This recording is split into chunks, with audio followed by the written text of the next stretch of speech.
There are numerous different upgrade quantities, variations, deadlines, pricing tiers, and many other variables that make it quite a beast to manage. Trust me, I've been doing it for years. It is quite a beast. Hi, I'm Dan Berry, Executive Producer and Digital Manager for the Eventful Entrepreneur Podcast and formerly Bournemouth Sevens Festival. In this session, we'll be looking at some easy wins when it comes to cultivating an online presence for your event using something called a website.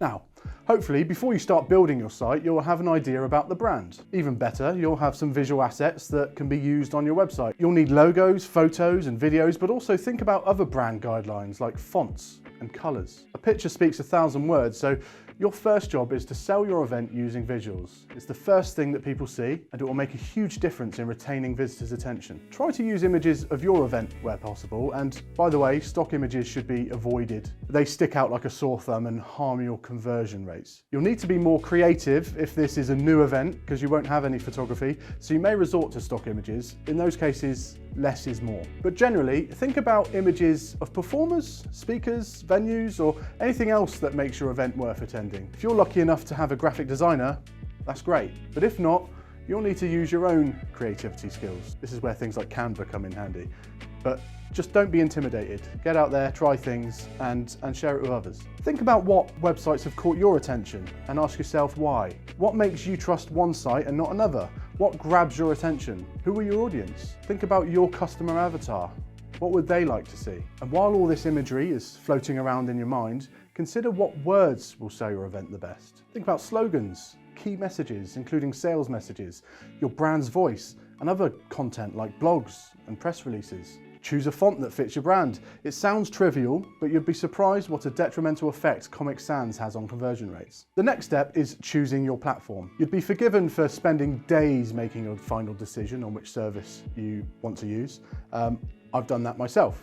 It's an important step because you need to ensure your chosen platform meets your specific requirements. Think ahead of all the functionality you need to perform within your budget. Can it process payments? If so, does it require an additional plugin? Is that itself a paid service?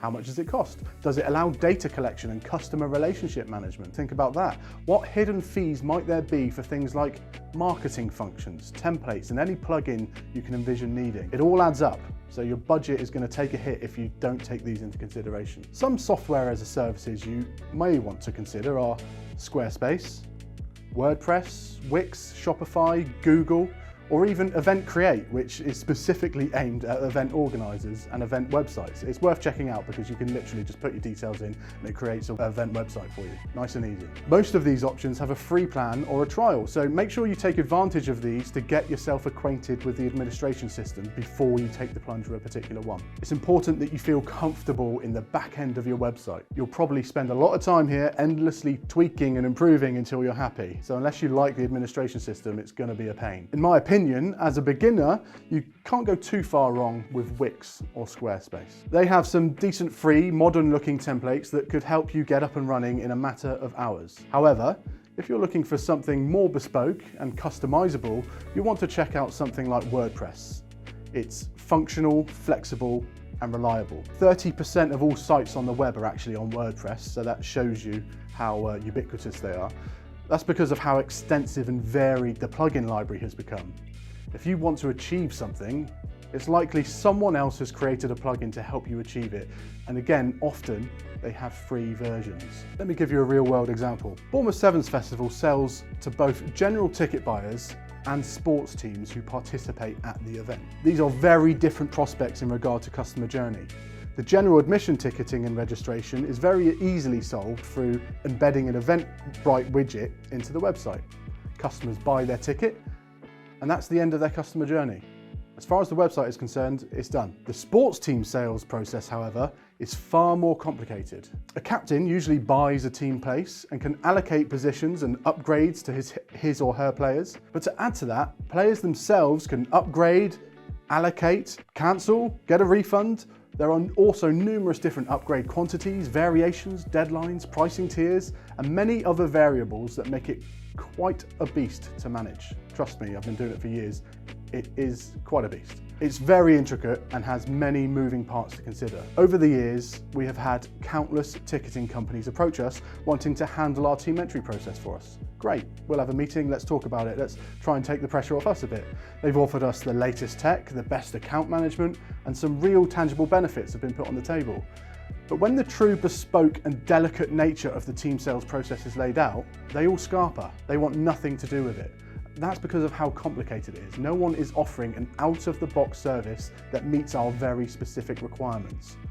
So what do? Well, we use a number of WordPress plugins that have been tweaked and manipulated to meet all of our needs. And with the help of a talented developer, again, think about the money, we've achieved what no ticketing company offers out of the box. A bespoke solution that manages e-commerce, registration, memberships, data collection, team administration, upgrades, price points, customer management, and everything else we need to achieve.